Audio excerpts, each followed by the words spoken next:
Hello, folks. It's been a while since I've done a firearms review, and I've been pretty much busy and taking care of other things, and really didn't have any product line to show you. But my next door neighbor was cleaning out her house, and her grandfather was the original owner, and she stumbled upon this firearm here. This is a old firearm. I had to do some research to figure out exactly what this firearm is and who the manufacturer is, but you can tell by looking right here, it was definitely a Smith and Wesson. You can see the Smith and Wesson logo right here. And I had to do some research, and what I found through the research is it is a Smith and Wesson third model. Its rounds that it uses are a 38 Smith and Wesson caliber, so it's not a 38; it's a 38 Smith and Wesson caliber. I know people know about the 38s and 38 specials, but this is a different cartridge. This firearm was basically made somewhere between the 1884 and 1885 and possibly 1890. This is what my research is showing. The first thing that sticks out on this firearm, as soon as you look at it, is basically the trigger guard. The way the back right here has a different look from the average trigger guard on most revolvers. And the second thing you'll notice is the trigger itself. If you look, it's not like a full trigger as like you would see on something like a Smith and Wesson Model 29 or something of that nature. It's a totally different firearm. Comparing this to the this is my 29 Classic, you notice that the trigger is totally different from that one. So as you see here, that trigger that's the first thing that sticks out when you look at this. It's a top break model. This firearm is possibly somewhere 129 years old, and that Smith and Wesson caliber, the 38 Smith and Wesson caliber, from my understanding, is a black powder cartridge.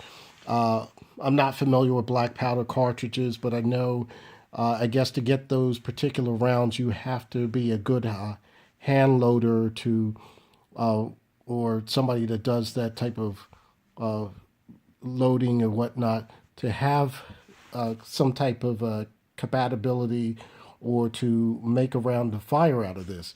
I would say this is not an operable firearm. When you pull the trigger, it does fire in double action, and it's double action, single action. Unfortunately, the single action isn't working too well. You pull it in its cock position, and it will stay for a while, and then the hammer will fall forward.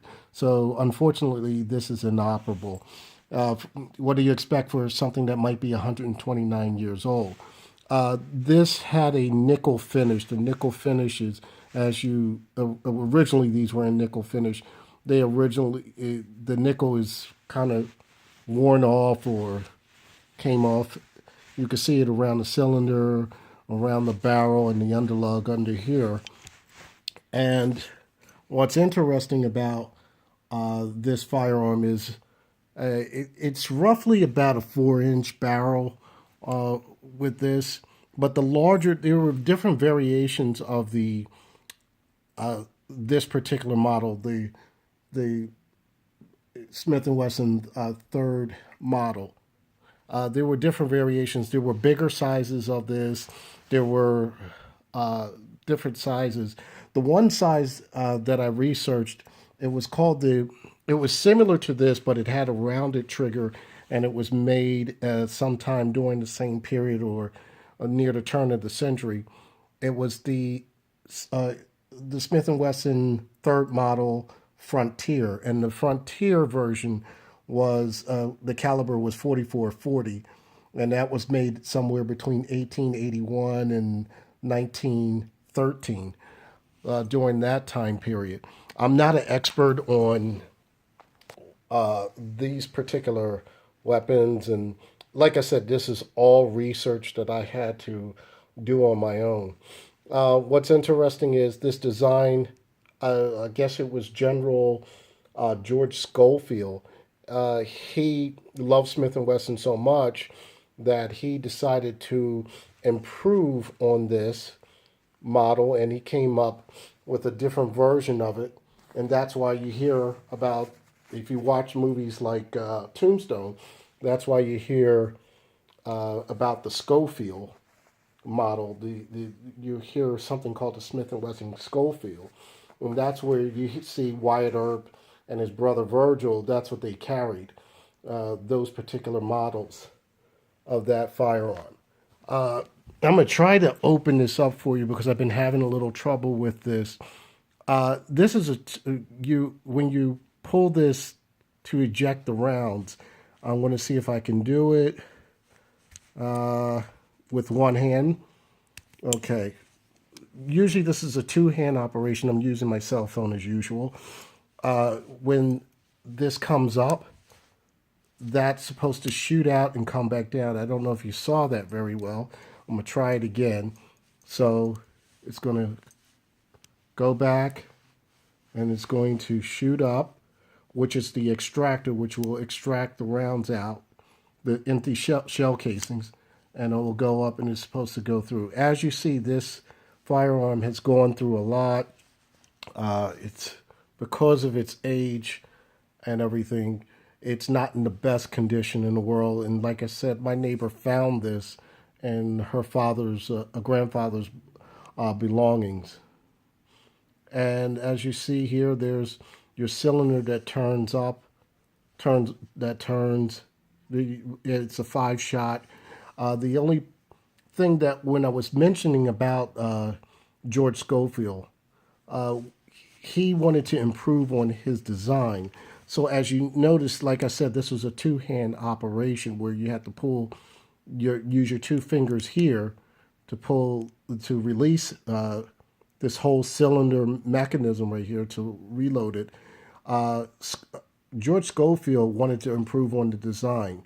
So what he did was he changed this portion right here. Since he was a cavalry officer, and he wanted to be able to, while on horseback, unload shells and then load as he was riding, which was really difficult for them back then. So in the closed position, what he would do, his design is right here was made where you pull back and the whole piece, like you saw it was open earlier, it was a one-hand operation. You pulled that, the barrel and the cylinder will all go in the forward position that you saw prior, and it was easier to load. That's the difference between the Schofield and this particular design.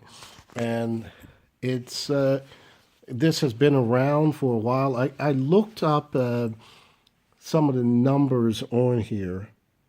I was trying to look these numbers up. These were basically, it shows you, I guess this is manufacturer or some type of, not only manufacturer, but patent dates on here. And you're not going to be able to see it here, but since I've taken a picture, I took the liberty of putting it on my computer so you can see it a little better, and hopefully you can. Right here, if you notice, that says you see Smith and Wesson, Springfield, Massachusetts, USA, and then it will show a date. Like the one date you could see is like January, and I can't make out the rest, and then it looks like it says 85, which would be probably the date that I've looked up. It would probably be 1885. Same thing. These are probably all patent dates, like from 1885 here, and then there's July right here. There are different dates on here. Like one is January, July, and then you see it says issue July, I believe that's 25th, and then another date, and then another date here is May 11th. Looks like, I guess it's 85 or 86, or it looks like 80 or 82 or something like that. Yeah, this one looks like it says May 80, and this one looks like it says January 5th, 1882. In any event, this is a very old firearm. It was during the turn of the century, and it was a really good firearm for its day. It was the caliber, the 38 Smith & Wesson caliber was probably just a good man stopper. This looks like to me a personal protection firearm, something that the person would just carry if they were going through town in the West. I'm just surmising at this point, but that's what this firearm looks like. It was made for, because, like I said, the other model, which was the Frontier model. The Frontier model was more what your gunslingers would carry, or being the word frontier, it probably have to take into like maybe either the woods or somewhere on the plains. So that model was a different model with a bigger caliber. Pretty much, that's all I have to say pretty about this. Is a good piece of history, the good thing to do some research on, and unfortunately, it's in the condition that it is in right now. But it's a good piece of history to look at. And the only other thing I want to mention is Smith and Wesson during that time when George Schofield had his firearms.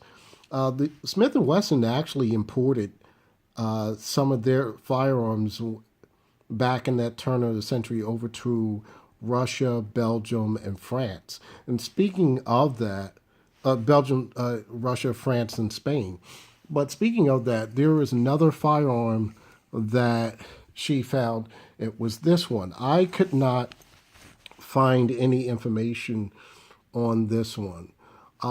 This one, basically, I don't know if you can see that. It just says Spain right here.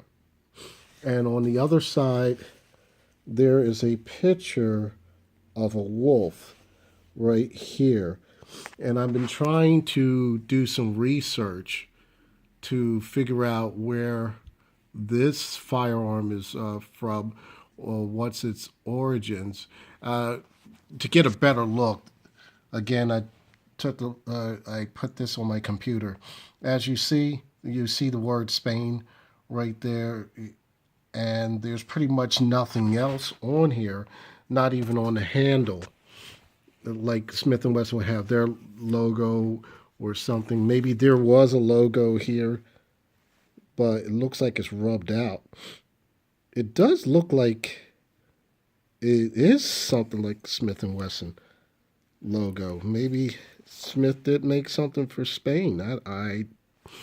I know they did do some other work, sending out firearms, making them a producer of firearms, which put the company on the map worldwide. As you see, there's that logo of the wolf right there.